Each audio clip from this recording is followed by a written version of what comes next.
Jayashree Liberty Hospitals, on the occasion of 11th anniversary, free OP consultation and 20% discount in OP. Contact. నమస్తే, welcome to Suman TV. నేను మీ సాయి భైరి. ఆంధ్రప్రదేశ్ ఏర్పడినటువంటి తర్వాత అమరావతి రాజధానిగా నిర్మాణం చేపడుతున్నటువంటి సందర్భంలో ప్రధాని మోడీ అప్పట్లో ఒకసారి రావడం జరిగింది. మరలా రెండోసారి ఇప్పుడు పునర్నిర్మాణంలో భాగంగా రాబోతున్నారు. ఈసారి కూడా మట్టి నీళ్ళ ఇస్తారా, ఇంకేమైనా ప్రత్యేకమైనటువంటి పరిస్థితులను క్రియేట్ చేస్తారా? డేట్ ఫిక్స్ అయిపోయింది ఆంధ్రప్రదేశ్ రావడానికి. దీనికి సంబంధించి మనం మాట్లాడదాం. మనతో పాటు పొలిటికల్ అనలిస్ట్ చంద్ర శ్రీనివాస్ గారు ఉన్నారు. సార్ నమస్తే. నమస్కారం సార్. ప్రధాని మోదీ రెండవసారి అమరావతి రాజధాని పునర్నిర్మాణ శంకుస్థాపన కార్యక్రమాలు కార్యక్రమాలకి రాబోతున్నట్టుగా డేట్ కూడా ఫిక్స్ అయిపోయింది. వచ్చి ఏం చేస్తారు, ఏం కార్యక్రమాలు చేయబోతున్నారు, ఈసారైనా ఏమన్నా అమరావతికి సంబంధించి కీ రోల్ పోషించేటువంటి అవకాశం ఉందా? తప్పకుండా ఉంటుందండి. అమరావతికి మంచి రోజులే. మీరు అన్నట్టు ఒకప్పుడు గంగా నది జలం మట్టి తీసుకొచ్చి ఇచ్చారన్నారు. ఢిల్లీని తరదనే రాజధాని చేస్తారని 2014లో ఆ రోజు శంకుస్థాపన మాట ఇచ్చారు. అది అందరు చూసిన అంశమే. సరే, అప్పుడు కలిసి ఉన్నాయి కూటమి, బీజేపీ కావచ్చు, జనసేన కావచ్చు, టీడీపీ కావచ్చు. అనుభవం వ్యక్తి రాష్ట్రానికి ముఖ్యమంత్రి కావాలని చంద్రబాబు నాయుడు గారిని చేశారు. ఆ తర్వాత 2019 విడిగా పోటీ చేశారు. అది అదునుగా చేసుకొని జగన్మోహన్ రెడ్డి గారు సీఎం అయ్యాడు. మరి ఆయన ఎక్కడ కూడా 3 రాజధానులు అన్నాడు. ఏ రాజధాని లేకుండా పోయింది. 151 సీట్ల నుంచి 11 సీట్లు పరిమితమై ఆయన ఓడిపోయాడు. ఇప్పుడు ఏంటి, మీరు ఇప్పుడు అన్నప్పుడు ఇప్పటికైనా వీళ్ళు కూడా బీజేపీ కావచ్చు, పవన్ కళ్యాణ్ గారు కావచ్చు, బీజేపీ నాయకులు కావచ్చు, టీడీపీ కావచ్చు, అమరావతి రాజధాని లక్ష్యంతో వెళ్ళింది. 164 సీట్లు 21 ఎంపీలు ఇచ్చి మరి ఆ మాట నిర్వర్తించుకోవాలి కదా. 21 ఎంపీ సీట్లే ప్రధానమంత్రి అవడానికి కారణమైంది, అటు బీహార్ కావచ్చు. కాబట్టి డెఫినెట్గా మొదట విడతనే ఫస్ట్లోనే 1 మంత్లోనే 15,000 కోట్లు కేటాయించడం రాజధాని పనులు. దాంట్లో భాగంగా జంగిల్ క్లియరెన్స్కే 90 కోట్లు ఖర్చు పెట్టారు. ఒక పిచ్చి చెట్లు పెరిగిపోయాయి సార్ ఇక్కడ. కాబట్టి సిఆర్డీ ఆఫీస్ కావచ్చు, ఇప్పుడు సెక్రటరియట్ కావచ్చు, అసెంబ్లీ కావచ్చు, టెండర్లు కూడా ఆహ్వానించారు. ఇకపోతే ఇప్పుడున్న 33,000 ఎకరాలు 26 గ్రామాల నుంచితో పాటుగా ఇంకో 43,000 ఎకరాలు ఇంటర్నేషనల్ ఎయిర్పోర్ట్ ఇవి కూడా కావాలని కోరుకుంటారు. అంటే ప్రజలు ఇస్తే బలవంతంగా తీసుకోవటం కాదు. సరే, ఇంత అభివృద్ధి ఒకవైపు ఏమో పోలవరం ఆంధ్ర జీవనాడి 15,000 కోట్లు కేటాయించి 2027 పూర్తి కావాలంటున్నారు. రాజధాని కూడా పూర్తి అవుతుందంటారు. ఒక ఆశ అనేది చిగురిస్తుంది. ఇప్పుడు సెంట్రల్లో కూడా ఏంటంటే దక్షిణ భారతదేశంలోనే ఆంధ్రప్రదేశ్, తెలంగాణని ప్రత్యేక దృష్టితో చూస్తున్నారు. మరి ఇక్కడ ఏం కావాలని ఇచ్చేయడానికి రెడీగా ఉన్నారు. దాంట్లో భాగంగా 2,08,000 కోట్లు గతంలో మనం విశాఖపట్నం వచ్చినప్పుడు మోదీ గారు చేసినవి మనం చూసాం. ఇప్పటివరకు బీజేపీ వాళ్ళు చెప్తుంది 5 లక్షల కోట్ల అభివృద్ధి పనులకు మేము ఇచ్చామంటున్నారు. టోటల్గా 8,000 కోట్ల అభివృద్ధి పనులు జరుగుతున్నాయి. ఇకపోతే రేపు మోదీ గారు వచ్చిన తర్వాత 1,00,000 కోట్ల అభివృద్ధి పనులకు ఒకేసారి శంకుస్థాపన, అంటే రాజధాని పునర్నిర్మాణం ఆ దిశగా, అంటే ఆగిపోయింది, ఎక్కడైతే ఆగిపోయిందో అక్కడి నుంచే స్టార్ట్ చేస్తారు. ఆ దిశగా ప్రపోజల్స్ కూడా వెళ్ళినాయి. యాక్చువల్గా 3వ వారం అనుకున్నారు ఈ నెల, అనుకోకుండా ఇక నెక్స్ట్ మంత్ 2 అనేది ఫిక్స్ అయిపోయింది. పిఎంఓ ఆఫీస్ నుంచి మెసేజ్ వచ్చింది. దాదాపు అసెంబ్లీ వెనక అంటే 200 ఎకరాల విస్తీర్ణంలో పనులు శరవేగంగా జరుగుతున్నాయి. దాదాపు 4 లక్షల మంది పైనే వస్తారని, అంటే రాష్ట్రం ఉత్తరాంధ్ర కావచ్చు, రాయలసీమ కావచ్చు, కోస్తా కావచ్చు, నలుమూలల నుంచి ఇది ఒక చరిత్రలో నిలిచిపోయే విధంగా వేదిక తయారు చేస్తున్నారు. ఎందుకంటే ఒకవైపు మోదీ గారు, ఒకవైపు చంద్రబాబు నాయుడు, ఒకవైపు పవన్ కళ్యాణ్ గారు ఉంటారు. విజయోత్సవం కూడా ఇంతవరకు భారీగా చేయలే. అస్తవ్యస్తమైన వ్యవస్థ నుంచి, అప్పుల నుంచి ఆ ఇది నుంచి బయటపడటానికి ప్రయత్నం ఈ కూటమి చేస్తుంది. 10 నెలలు పూర్తయింది.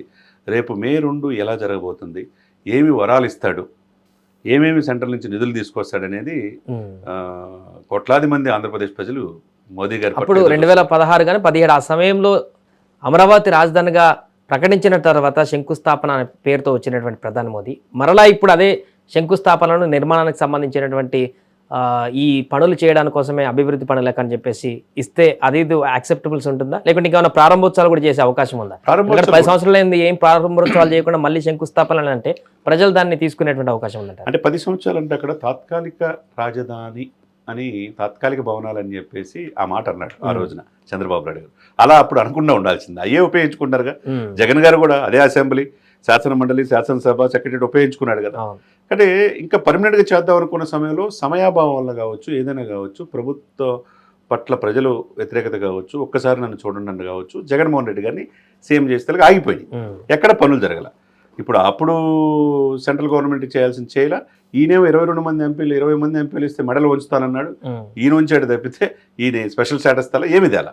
అంటే అక్కడ ఏంటి, 10 సంవత్సరాలు మీరు అన్నట్టు 2014 నుంచి 24 వరకు ఈ 10 years అమూల్యమైన టైం అంతా కూడా కిల్ అయిపోయింది. రాజధాని లేని రాష్ట్రం ఏదైనా ఉంటే దేశంలో అమరావతిగా మిగిలిపోయింది. మరి 3 రాజధానులు అన్నారు, ప్యాలెస్ కట్టుకున్నారు. కానీ ఇప్పుడు మీరు అన్నట్టుగా ఒక రకంగా మోదీ గారికి ఇది చాలా ఫిస్టేజ్ సమస్య. ఉమ్, ఆయన ఇచ్చిన మాట నిర్వర్తించుకోవాల్సిన సమయం. అవును. ఎందుకంటే రేపు దక్షిణ భారతదేశంలో 20 రాష్ట్రాల అధికారులు ఉన్న బీజేపీ అటు తమిళనాడు, కేరళ, ఆంధ్రప్రదేశ్, తెలంగాణ, వెస్ట్ బెంగాల్ వైపు చూస్తుంది. ఉమ్, కాబట్టి దక్షిణ భారతదేశం నుంచి ఒక ట్రబుల్ షూటర్గా పవన్ కళ్యాణ్ గారు కనపడుతున్నాడు. ఉమ్, మరి వీళ్ళు అడిగింది ఇవ్వాలి, వాగ్దానం నిర్వర్తించుకోవాల్సిన బాధ్యత బీజేపీకి ఉంది. అవును. డెఫినెట్గా అంతకుముందు ఏదైతే ఆయన శంకుస్థాపన చేశాడో ఆ పనులతో పాటు ఇంకొన్ని కొత్త ప్రాజెక్ట్స్ కూడా నిధులు కేటాయిస్తున్నాననే మాట ఆయన నోటి నుంచి డెఫినెట్గా వచ్చే అవకాశం స్పష్టంగా ఉంది. నిధులు పనులకి సంబంధించి కాకుండా ఇప్పటికే దేశంలో రెండో క్యాపిటల్ అనేటువంటి ఒక చర్చ కొనసాగుతున్న సందర్భంలో అది కూడా సౌత్ స్టేట్ నుంచే ఉంటుందేమో అనేటువంటి ఒక అంచనాలు ఉన్న నేపథ్యంలో అమరావతి వేదికగా దానికి రిలేటెడ్గా ఏమైనా వ్యాఖ్యలు చేసే అవకాశాన్ని చూడొచ్చా ప్రధాని మోడీ నుంచి? అంటే ఇక్కడున్న అవస్థాపన సౌకర్యాలు సార్, సెకండ్ క్యాపిటల్ కావాలంటే ఆ రోజు అంబేద్కర్ గారు చెప్పినట్టు రాజ్యాంగంలోనే పరిపాలన సువిశాలంగా ఉండాలంటే, ఉమ్, అంటే వర్క్ డిస్ట్రిబ్యూషన్ జరగాలంటే, సేఫ్టీ పాయింట్ ఆఫ్ ఉండాలంటే హైదరాబాద్ సెకండ్ క్యాపిటల్ అని ఆ రోజే చెప్పారు. ఉమ్, ఆ దిశగానే రాష్ట్రపతి విడిదే ఇక్కడ ఉంటుంది మనకి, మనం అవును. చూసాం సికింద్రాబాద్లో, ఉమ్, బొల్లారంలో. కాబట్టి ఇక్కడ హైదరాబాద్కు ఉన్న ఫెసిలిటీస్ కావచ్చు, రోడ్డు కనెక్టివిటీ కావచ్చు, ఇంటర్నేషనల్ ఎయిర్పోర్ట్స్ ఫెసిలిటీస్ కావచ్చు, ఇండస్ట్రీస్ కావచ్చు, ఎక్కువ స్కోప్ హైదరాబాద్కే సెకండ్ క్యాపిటల్గా ఉంది. కానీ ఉమ్, అమరావతికి ఇప్పుడు ఉండే అవకాశం లేదు. ఎందుకంటే రాజధాని పూర్తి కాల, ఉమ్, ఉన్న గ్రామాలని 26 గ్రామాల నుంచి 37 ఎకరాలు తీసుకుందే, ఇంకా బిల్డింగ్లు ఏమో పరిపూర్ణంగా లేవు, ఉమ్, రోడ్డు కనెక్టివిటీ లేవు, ఇంటర్నేషనల్ ఎయిర్పోర్ట్ కనెక్టివిటీ లేవు. Hmm. ఇవన్నీ లేనప్పుడు తీర ప్రాంతమే ఉంది గుజరాత్ తర్వాత. ఆ తీర ప్రాంతం కూడా గతంలో 10 సంవత్సరాల నుంచి ఎవరు ఉపయోగించుకోలేకపోయారు. ఉమ్, టూరిజం అంతగా లేదు. కాబట్టి Hyderabad fastest growing city in the world um, 2030 Hyderabad. కాబట్టి హైదరాబాద్ని యూజ్ ల్యాండ్ బ్యాంక్ ఉంది. సెకండ్ క్యాపిటల్ అవడానికి హైదరాబాద్కి, తెలుగు రాష్ట్రమైన దక్షిణ భారతదేశంలో హైదరాబాద్కి అవకాశం ఉంటుంది అనమాట. ఉమ్, కాబట్టి అమరావతి ఉండే అవకాశం ప్రస్తుతానికి మాత్రం లేదు. ఎందుకంటే కావాలి అంటే ఒక సెకండ్ క్యాపిటల్ చేయాలంటే సఫిషియెంట్గా అన్నీ చూసుకుంటారు అనమాట ఆ పారామీటర్స్. ఉమ్. సో అలాగే ఆంధ్రప్రదేశ్ పక్కనే తమిళనాడు ఉంది కాబట్టి ఈ పర్యటనలో ఈ మధ్యలో వివాదంగా మారినటువంటి అంశం భాషా ప్రయుక్తకు సంబంధించిన అంశం కానీ ఇప్పుడు తాజాగా స్వయం ప్రతిపత్తికి సంబంధించి ఒక కమిటీని కూడా వేయడం జరిగింది తమిళనాడు ప్రభుత్వం. దానికి సంబంధించి రిలేటెడ్ కూడా ఏమైనా వ్యాఖ్యలు చేసే అవకాశం ఉందా ప్రధాని మోదీ ఆంధ్రప్రదేశ్ పర్యటనలో? తప్పకుండా అండి. ఎందుకంటే మోదీ గారు ఈ దేశ సంపద ఉమ్, ప్రపంచం అంతా మోదీ గారు వైపు చూస్తుంది. 3వ ప్రధానమంత్రి అయ్యాడు. మరి దక్షిణ భారతదేశంలో కూడా రేపు అధికారులు రావాలని, ఇప్పుడు రేపు జమిలీ ఎలక్షన్స్ కావచ్చు, ఉమ్, ఎంపీ సీట్లు పెరగటం కావచ్చు, ఇవన్నీ కూడా చూస్తున్నారు ప్రత్యేకంగా. కాబట్టి పక్కనే ఉన్న రాష్ట్రం తమిళనాడులో ఈ భాష అనే పాయింట్లో, హిందీ బలవంతంగా రుతున్నారే పాయింట్లో ఆయన చివరికి గవర్నర్ యొక్క సంతకం పెట్టకపోయినా కానీ ఎగనెస్ట్గా ఆర్డినెన్స్ తీసుకొచ్చి 9 ఆర్డినెన్స్ తీసుకున్నాడు. ఉమ్, అంటే ఒక రకంగా మోదీ గారిని డైరెక్ట్గా వ్యతిరేకిస్తుంది ఆడ బీజేపీ. ఉమ్, అదే సమయంలో అన్నా డిఎంకేతో పొత్తుతో ముందుకెళ్తున్నారు. ఉమ్, పవన్ కళ్యాణ్ గారు కూడా ఎలక్షన్ ప్రచారానికి వెళ్తున్నారని చెప్పి చెప్తున్నారు. ఏదేమైనా ఇవన్నీ కూడా చూస్తుంటే కనుక తప్పకుండా పక్కనున్న మొన్న కూడా ఇప్పుడు సెంట్రల్ యూనివర్సిటీలో అడవులనే ధ్వంసం చేస్తున్నారని చెప్పి అన్నాడు మీటింగ్లో ఉమ్, ఇక్కడ రేవంత్ రెడ్డి గారి మీద. మరి అదే సమయంలో భాషని రెచ్చగొట్టి పక్కన రాష్ట్రాల మధ్య విభేదాలు సృష్టిస్తున్నారు కొంతమంది అనే అవకాశాలు కూడా తమిళనాడు పట్ల ఉన్నది రేపు అమరావతి వచ్చినప్పుడు. ఏదైనా కానీ దక్షిణ భారతదేశంపై బీజేపీ ప్రత్యేకమైన కన్ను వేసింది. ఆ దిశగా ఈ రాష్ట్రాలు అభివృద్ధి కోసం, బీజేపీని ఎదుగుదల కోసం ఈ రాష్ట్రాల్లో వాళ్ళ ప్రయత్నాలు వాళ్ళు చేస్తారు. Right sir.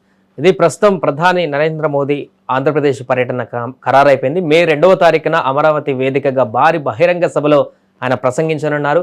అంతేకాకుండా కొన్ని కార్యక్రమాలకు కూడా ప్రారంభోత్సవాలు, శంకుస్థాపనలు కూడా చేసేటువంటి ప్రణాళిక దీంట్లో ఉన్నట్టు తెలుస్తుంది. ఈ సభా వేదికగా ఆంధ్రప్రదేశ్కి ఎలాంటి వరాల జల్లు కురిపిస్తాడనేది ఆసక్తికరంగా చూస్తున్నారు ఆంధ్రప్రదేశ్ ప్రజలు.